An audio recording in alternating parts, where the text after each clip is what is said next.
अब हम लोग स्टार्ट करने वाले हैं क्वेश्चन नंबर 2, जो कि क्या है, right the lowest rationalising factor.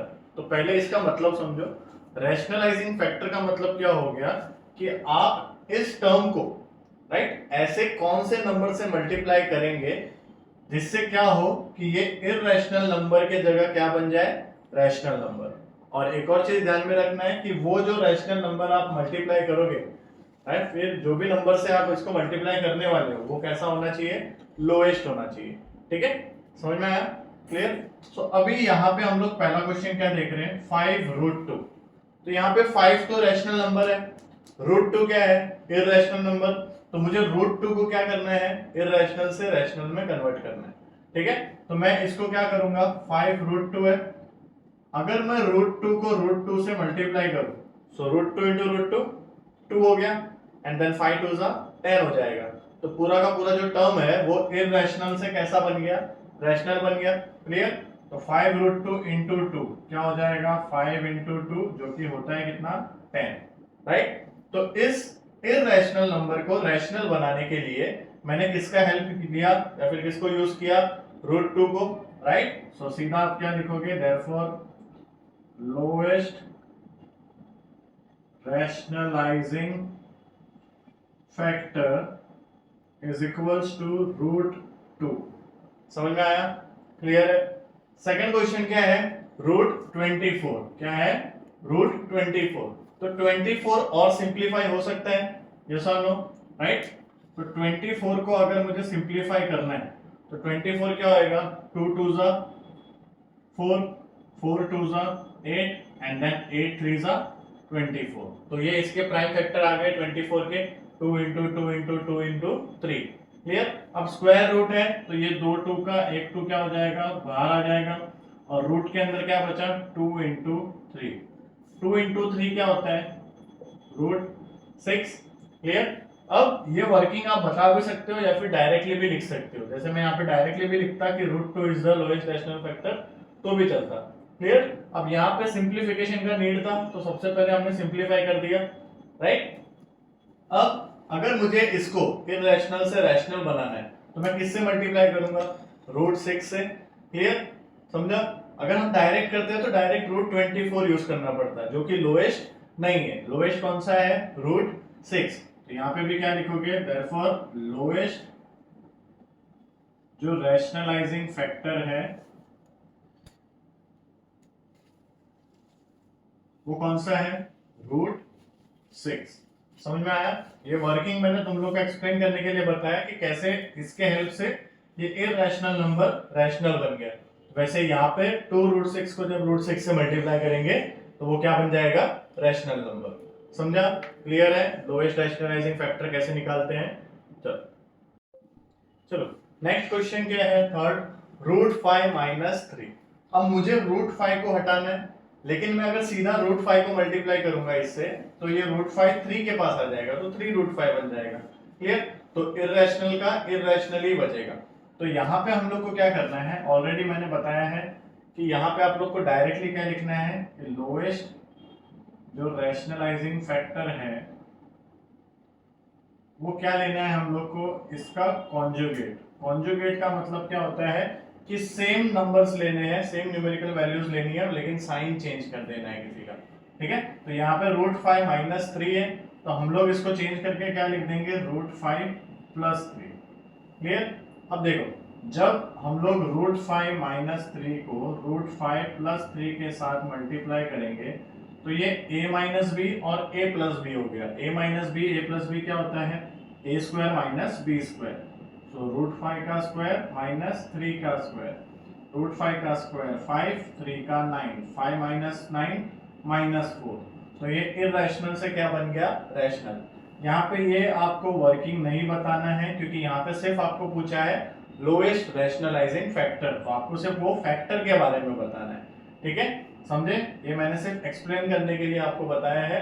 Clear है, समझा। नेक्स्ट वैसे ही सेम क्वेश्चन है, 7 - √7 है, तो इसका भी क्या होएगा, लोएस्ट जो रैशनलाइजिंग फैक्टर होगा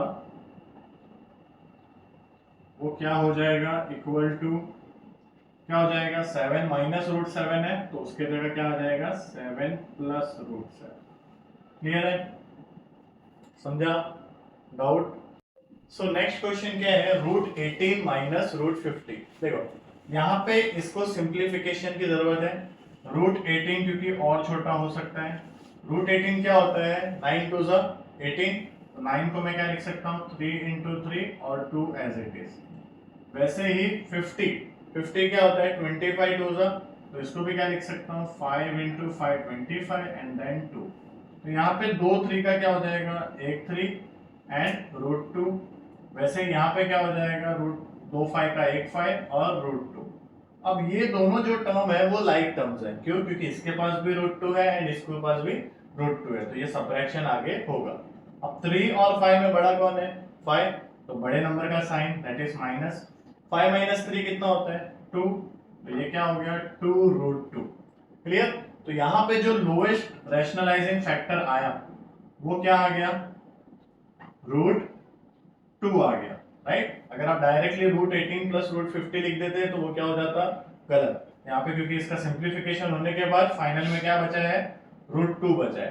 ठीक है, तो lowest rationalising factor is equals to root 2। समझा, क्लियर है? नेक्स्ट क्या है, रूट 5 माइनस रूट 2।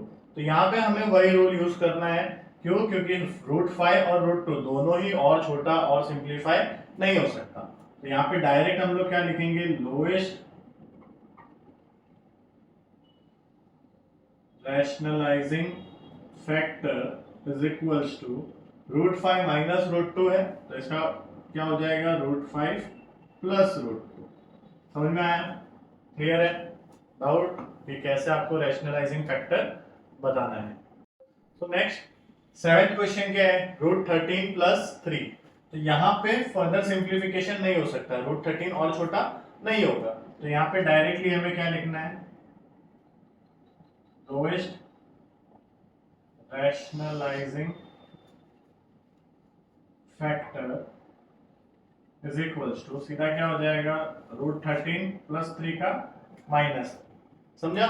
अब यहाँ पे ये जो 8th क्वेश्चन है वहां पे क्या है 15 माइनस 3 रूट 2। तो यहाँ पे देखो 15 को मैं क्या लिख सकता हूँ 3 इंटू 5 एंड 3 रूट 2 को क्या लिख सकता हूँ 3 इंटू रूट 2। सो दोनों टर्म में ये 3 कॉमन है, बराबर। सो 3 बाहर लेंगे, ब्रैकेट में क्या बचेगा 5 माइनस रूट 2। ठीक है, तो 3 इंटू 5 माइनस रूट 2, तो ये आगे सिंप्लीफाई हुआ, राइट? अब मैं इसको 15 प्लस 3 रूट 2 के साथ मल्टीप्लाई नहीं करूंगा, मैं लोएस्ट फैक्टराइजेशन जो है हमारा, लोएस्ट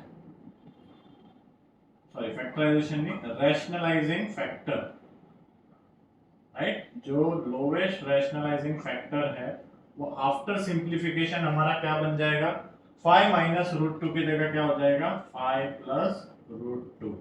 समझा?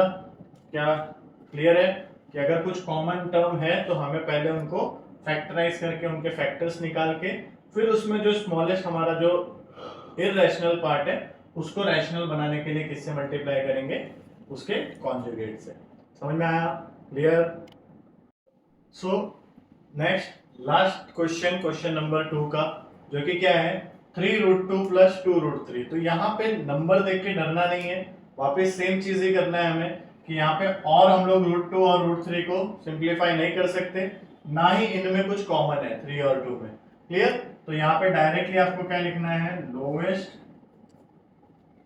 Rationalising factor is equals to 3 root 2 plus 2 root 3 के जगह क्या आ जाएगा 3 रूट 2 माइनस 2 रूट 3।